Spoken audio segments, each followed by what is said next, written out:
यह भाग सृष्टि का वर्णन, क्रिएशन स्टोरी है, जहां परमेश्वर ने आकाश और पृथ्वी की रचना की। इसमें क्रमवार बताया गया है कि किस प्रकार परमेश्वर ने 6 दिनों में सारी सृष्टि बनाई। 8 ऐसा 1।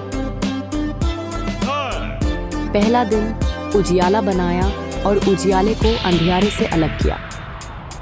2 दूसरा दिन आकाश बनाया और ऊपर नीचे के जल को अलग किया।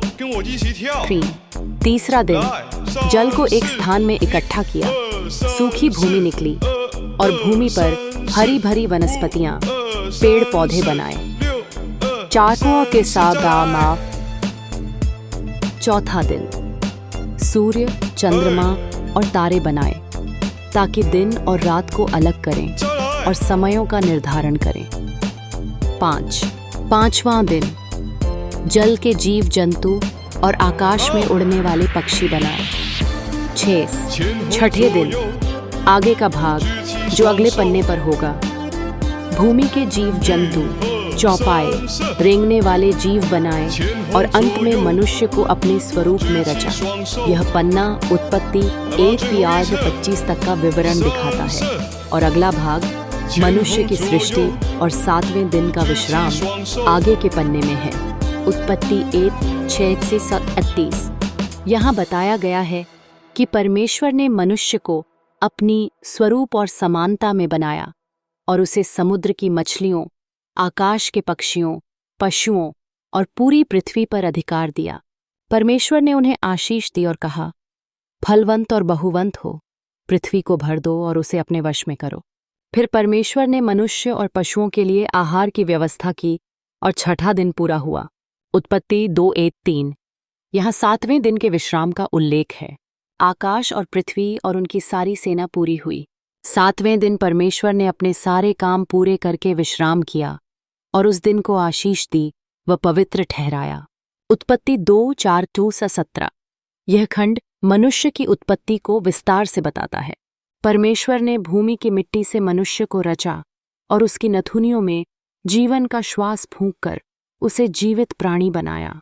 अदन ईडन में एक बाग लगाया गया और उसमें हर प्रकार के मनोहर और फलदार वृक्ष उगाए गए। वहां जीवन का वृक्ष और भले बुरे के ज्ञान का वृक्ष भी था। अदन से एक नदी निकलकर 4 भागों में बांटी, पिशोन, गीहोन, हिद्देकेल, टाइग्रिस और फरात, यूफ्रेटिस। परमेश्वर ने मनुष्य को बाग में रखा कि वह उसकी देखभाल करे और उसे आज्ञा दी कि वह हर वृक्ष का फल खा सकता है, परंतु भले और बुरे के ज्ञान के वृक्ष का फल न खाए।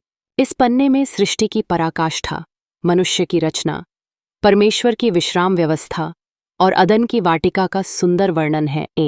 स्त्री की सृष्टि। उत्पत्ति 2:18-25।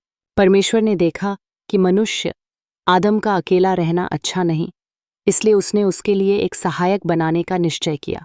पशुओं और पक्षियों को आदम के पास लाया गया और उसने उन सबको नाम दिए, परंतु उनमें से कोई भी उसके योग्य सहायक न निकला।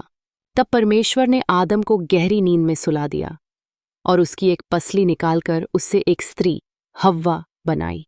आदम ने उसे देखकर कहा, यह तो मेरी हड्डियों में से हड्डी और मेरे मांस में से मांस है। इस प्रकार स्त्री मनुष्य के पास लाई गई और यही विवाह और एक शरीर होने की नींव है।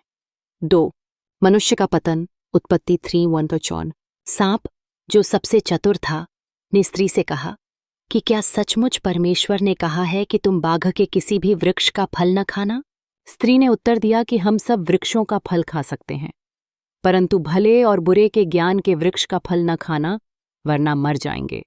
तब सांप ने कहा, तुम न मरोगे, बल्कि तुम्हारी आंखें खुल जाएंगी और तुम परमेश्वर के समान भले बुरे को जानने लगोगे। स्त्री ने देखा कि वह वृक्ष खाने के लिए अच्छा है, मनभावना है और ज्ञान देने योग्य है। उसने उसका फल तोड़कर खाया और अपने पति को भी दिया और उसने भी खाया। उनकी आंखें खुल गईं और उन्होंने जाना कि वे नग्न हैं।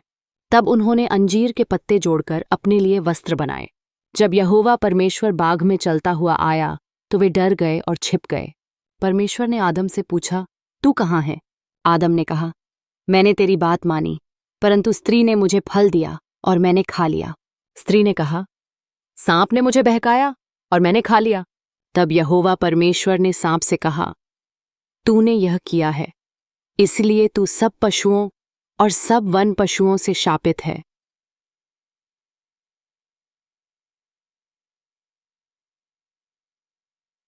इस पन्ने पर मनुष्य के पाप और पतन की कहानी शुरू होती है, जिससे संसार में पाप, मृत्यु और परमेश्वर से अलगाव आया।